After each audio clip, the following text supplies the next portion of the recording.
在日ラジオパケスト系放送局第56回目の放送を始めたいと思います。第1部は日本のメディアが伝えない週刊韓国ニュース。このプログラムは、在日ラジオパケスト系放送局と日本のメディアが伝えない週刊韓国ニュースのコラボレーションで今週もお届けいたします。はい、本日もサラム西田さんがお越しになってます。はい、よろしくお願いします。はい、秋が一気に来ましたね。本当ですね、あんなに暑かったのに。嬉しいです。本当に過ごしやすくて。はい。本当にね、そこの天候もよくわからないような時代になっちゃいましたね。そうですね。はい。台風とかやっぱもう、今までとは絶対違ってね、もう何か災害起きると思って備えてますね、来れば。本当に、はい、もう何が、今までの常識が通じない時代になっちゃいましたね。はい。でそういう中でやっぱニュースの方もね、この木曜日、金曜日と、ちょっとヒヤヒヤするというか、このね、コリアの関係では、びっくりするニュースがありましたね。そうですね。はい。はい。そのニュースは今日はあるんですか？今日はね、映像としてはちょっと間に合わなかったんですけども、簡単に言うとあれですね、その南から北に越北、はい。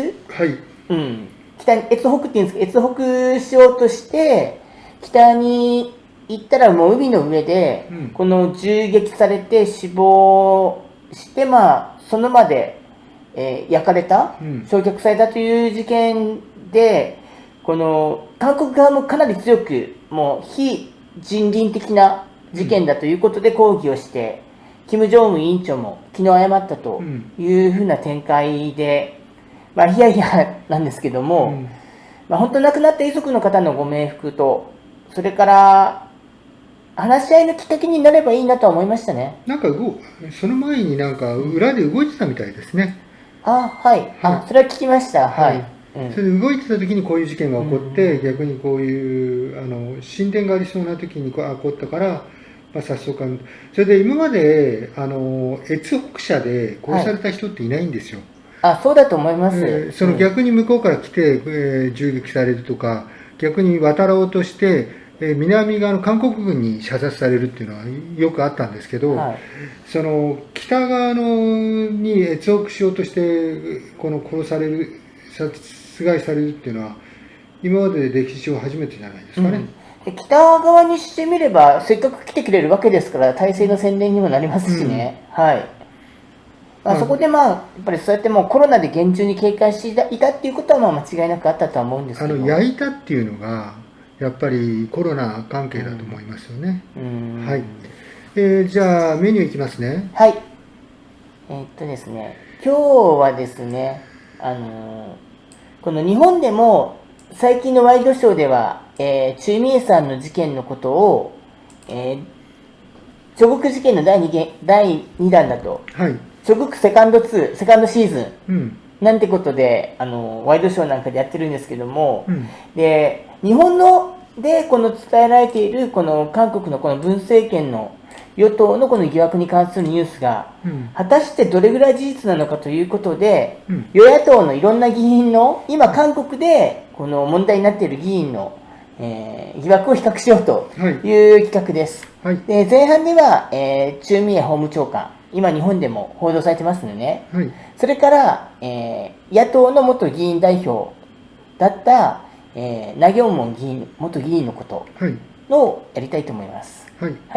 ですね、先週のおさらいなんですけども、日本で、この正義連慰安婦支援団体ですね、支援団体の元代表で今国会議員になっているユン・ミハンさんも非常に疑惑がいっぱいあるというふうに報道されましたけども、一体じゃあどれぐらいあったのかということで、これ先週もやった中の、写真なんですけども、日本で報道された、まず、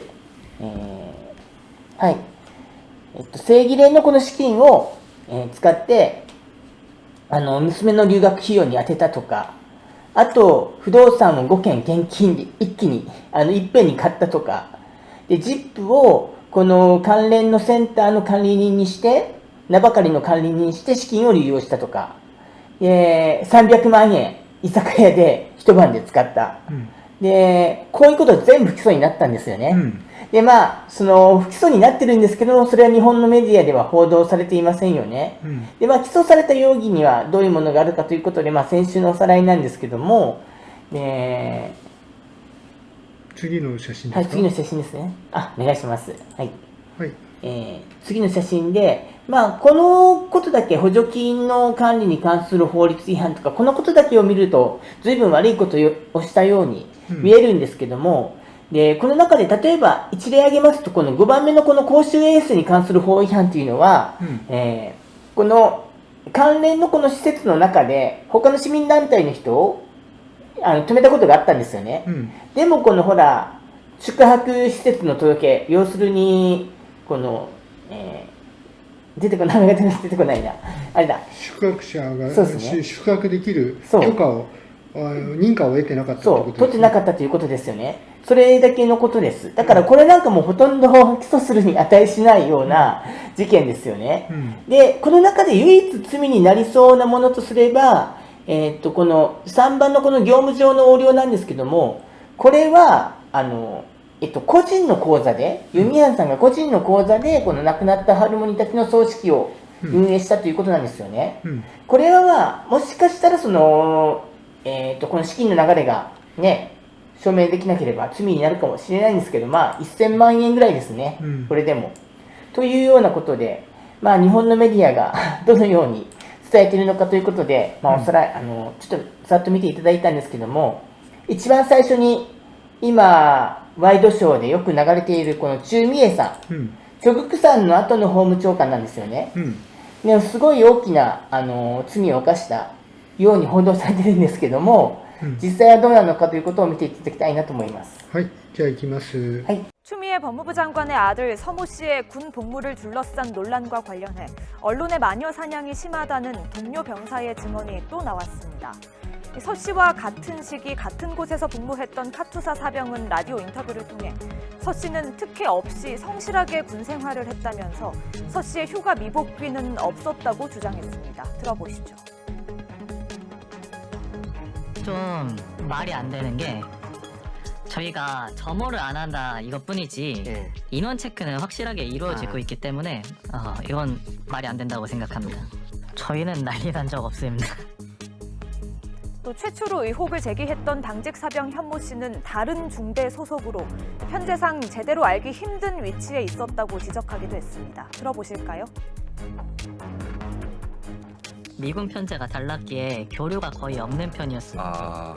그래서 뭐 생활이나 이런 부분에 대해서는 잘 알지 못했을 겁니다. 가능성은 낮지만 그 인사과 당직 사병을 하면서 부대 일지만 보고 오해를 해서 휴가가 처리가 되어 있는데 처리가 안 된 걸로 오해를 해서 리복귀라고 하지 않았나라고 생각은 해봅니다.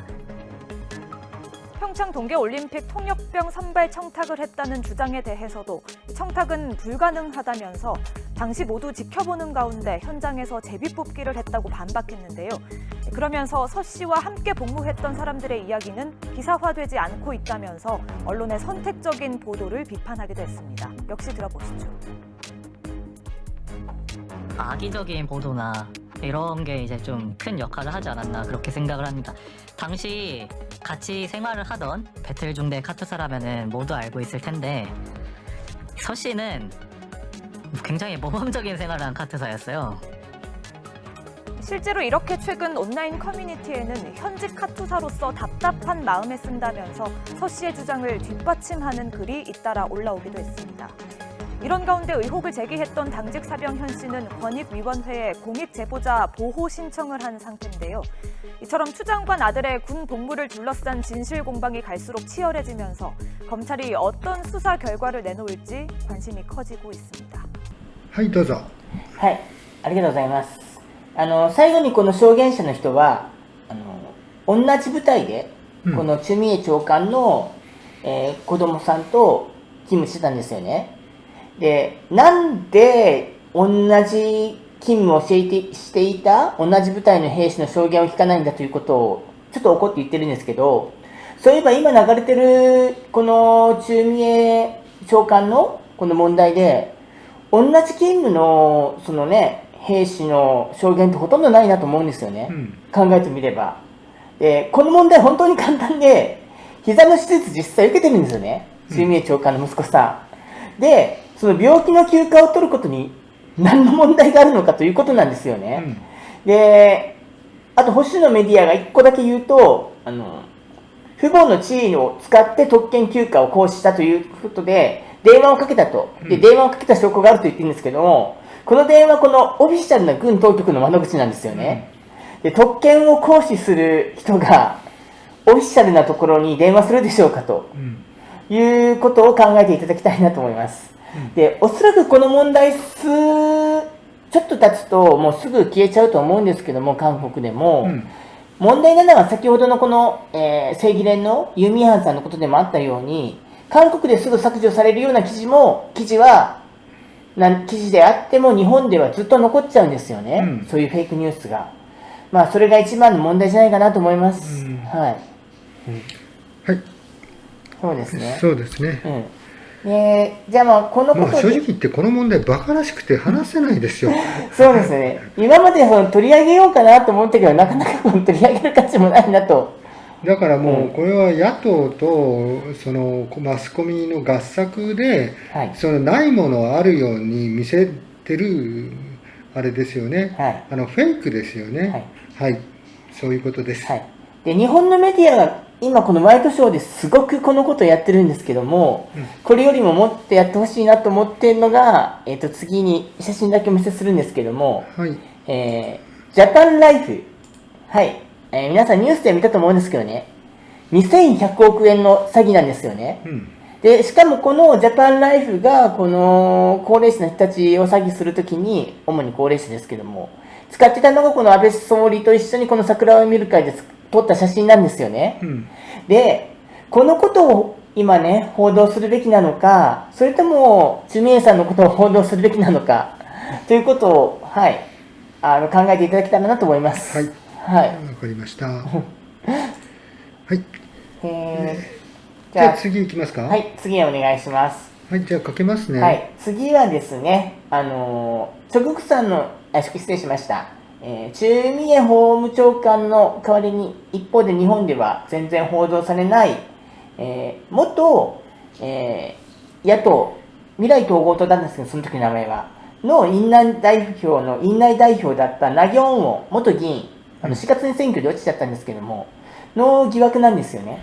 じゃあ行きます。お願いします。나경원 전 의원의 자녀 입시 비리 의혹을 수사 중인 검찰이 담당 부서를 교체하고 본격적인 수사에 착수했습니다. 일단 이 사건의 고발인을 7개월 만에 다시 불러서 조사했는데 곧 수사에 속도가 붙을 거라는 관측이 나오고 있습니다. 윤수환 기자입니다. 나경원 전 미래통합당 의원을 둘러싼 주된 혐의는 크게 세 가지입니다. 먼저 딸이 특혜를 받아 성신여대에 입학했고 재학 중 성적도 석연치 않게 올라갔다는 의혹. 2년 전 성신여대는 내부 감사를 통해 절차가 무시된 전형이었다고 지적했습니다. 아들 김모 씨가 미국에 사립고 재학 중 서울대 연구진의 학술 포스터들에 별다른 기여 없이 무임승차한 의혹에는 서울대도 일부 포스터의 경우 김 씨의 저자 자격이 없다고 결론냈습니다. 이와 함께 나 전 의원은 자신이 명예회장으로 있는 발달 장애인 관련 사단법인 스페셜 올림픽 코리아를 사유화해 각종 부정을 저지른 혐의도 받고 있습니다. 역시 문화체육관광부 사무검사에서 나 전 의원의 딸이 공모 절차 없이 국제행사 대표에 뽑히는 등 15건의 비리가 적발됐습니다. 지난해 9월 이후 검찰과 경찰엔 이 같은 의혹들에 대한 고발장이 10건 가까이 접수돼 있습니다. 올 초까지 몇 차례 고발인 조사만 진행했던 검찰은 7개월 만인 오늘 다시 고발인을 소환 조사했습니다. 한 번도 제대로 수사를 하지 않고 피고발인에 대한 소환도 수사도 하지 않았습니다. 저희만 무려 6번의 고발인 조사를 당했습니다. 서울중앙지검 관계자는 그러나 그간 증거자료 확보와 함께 사건 관계자들도 소환 조사했다며 수사가 알려진 것보다 상당히 진행됐다고 밝혔습니다. 지난 1월과 8월 두 차례 성신여대로부터 딸의 입학 전형 관련 감사 보고서와 성적, 정적 내역 등을 확보한 검찰은 최근 학사 업무를 맡는 성신여대 교직원 등 관련자들을 참고인으로 소환 조사한 것으로 MBC 취재 결과 확인됐습니다. 반년 넘게 멈춰있던 수사가 다시 기지개를 켜면서 나 전 의원에 대한 소환 여부도 주목되고 있습니다. MBC 뉴스 윤수환입니다. はい、どうぞ。はい、ありがとうございます。で、こちらの事件の方は、このナギョン議員の、元議員ですね。で、息子さんなんですけども、高校生が医学部の論文を執筆したと。ちょっと普通考えられないことの疑惑なんですよね。でこれの証拠がそんなに集めるのが時間かかるのかなということなんですけども、証拠を、いっぱい集めてたというのは真実かもしれません。でも、この6ヶ月以上起訴しないというのはどういうことなのかなと。正規連とかの場合は、3日ぐらいで捜査に入りましたからね。ということを皆さんに考えていただけたらなと思います。はい、確か駐米長官で2日ですよ。2日ですか。はい、そういうのが韓国の政治状況だっていうことですね。はい、はい、そうですね。はい。以上、前半では、かなり有名な、この党代表クラスのお二人の疑惑について、比較したんですけども、後半は他の、これ与党、野党の議員の、この、今、韓国で問題になっている疑惑について、比較してみていただけたらなと思います。まだ時間が少しあるので、じゃあ、北の情報、ちょっと今やっちゃいましょうか。やりましょう。そうですね。その方が。はい。なくてですね、北の、YouTube なんですけど、今、脱北者と言われている人たちの YouTube がすごい増えてるんですね。それで、一番有名っていうのは、大体保守系で、保守の北を悪く言う。悪く言って、もうまるでその北が地獄のような社会だっていうような方を流しているのが、一番多くて、あとは北から来て、韓国はこんなにいいという、こんな楽しいところでした。自分が、個人的な意見を言ったりっていうするのはあるんですけど、このワイブっていうのは、北のその週刊ニュースとかをやったり、脱北者がそのテレビとかに出て、そのフェイクニュースを流してるとか、そういうのを、ファクトチェックしたりしてるんですよ。それで、こういうものがあるっていうことを紹介したいっていうことと、今回ですね、14分ぐらいのやつを、北で、その、洪水の被害があって、その復旧をしているっていうニュースがあったので、それをちょっと紹介したいなと思いまして。ぜひ見たいですね。はい。じゃあ行きますね。はい。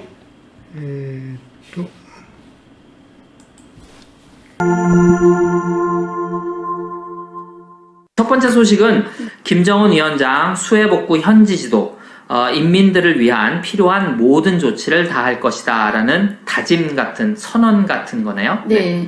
김정은 국무위원장이 또 8월 6일이죠. 항해도 음파군에 현지도 하지 않았습니까?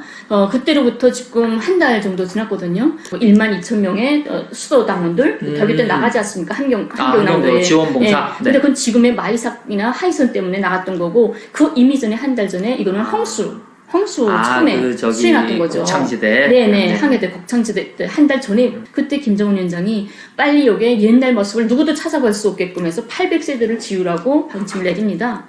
그래서 10월 10일, 9월 말까지는 건설을 완성해서 10월 초에는 입주하게끔 만들라고 이렇게 했던 거죠. 그래서 이 사진들 보게 되면 지금 이 모습이에요. 그 시간이 촉박하다고 서둘러서 대충 짓지 말고 제대로 지어라. 맞습니다. 그리고 한 동 한 세대로 지어라. 왜 뭐 그 한 동에 두 세대 들어가게 이렇게 뭐랄까 편의주의적으로 하려고 하냐.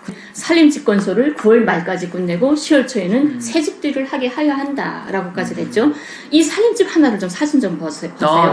이 1동 2세대란 말이에요. 근데 군인들은 집을 지으면 동시에 주인들이 들어와서 당장 먹을 수 있게끔 밭까지 정리해놨습니다. 야채가 심어놨어요, 여기. 그 다음 소식은 피해 복구가 이미 된 곳이네요, 여기는. 예, 황해북도 금천군 한달남산데. 그래서 이제 저게 본보기 마을이군요. 네, 본보기 마을입니다. 이게 마을입니다. 지금 여러분 사진 보이시는지 모르는데 깔끔하네요. 야, 이게 정말 옛날 모습 찾을 수가 없습니다. 근데 산림집뿐이 아니라 강북리 문화회관, 그리고 이게 마을입니다. 지금 마을들. 좀 위에서 본 모습이네요. 네, 지금 마을들 좀 바라보고 있습니다. 이게 유치원이에요. 이게 옛날 모습이었습니다. 이게 그 여러분 그 보시는 모습이 이제 그 뭐랄까 피해 맞았을 때 네. 다 무너져 버렸죠, 집이. 여기도 완전 다 무너져 버렸죠. 이 마을이 그렇게 변한 겁니다. 이게 내부인가 봐요. 이게 내부입니다. 내부인데 정말 까지 일체 그냥 멋만 들어와서 딱 살 수 있게끔 그 뗄 나무까지 다 준비해 놨습니다. 여기 집입니다. 집이 이게 2칸짜리네요. 네. 이게 농촌 집이에요. 시내 집이 아니라 농촌 마을이거든요. 이게 학교입니다. 학교. 네. 흰색 건물로 이렇게 보이시는 게 이게 학교. 3층짜리.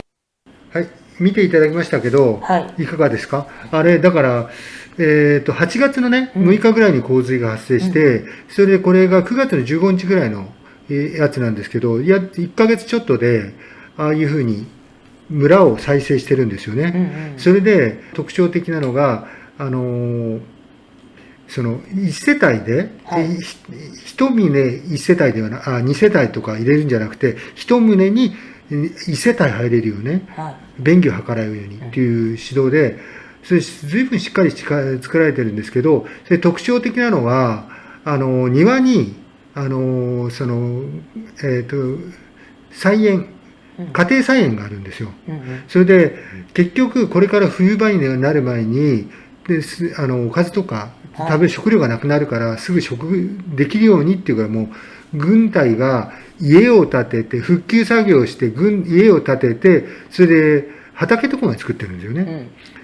そういうのを見ると、北の軍隊というのは人数は多いけど、その、戦うための軍隊というより、こういう復旧作業とか、そういうこと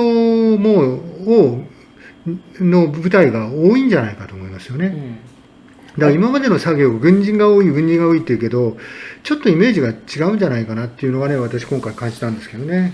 まあでも実際そうですよね。まあ、そのね、復旧作業に、だからこの台風と洪水の復旧作業に軍隊がいっぱい行ってるってニュースは、やっぱり知ってたんですけども、実際その力があるから、まあ、こんだけ家も1ヶ月ぐらいで復旧できる。中国がそのほら、体制の悪いとこもいっぱいあるけども、ほら、ウーハンで病院1ヶ月ぐらいで建てたじゃないですか。結構似た感じはあるんじゃないかなと。もちろんほら、その思想の自由とかはないだろうし、そういう抑圧されてるところもいっぱいあるはずなんですけども、まあ少なくとも貧乏だけど平等で食べれる社会っていうのは、実際そのほら日本で描かれてるような、みんな収容所に入れられるようなそういったものではないとは思いますね。この、説明をしていた解説者が金良妃っていう人なんですけど、この人は北の銀座通りっていうんですかね。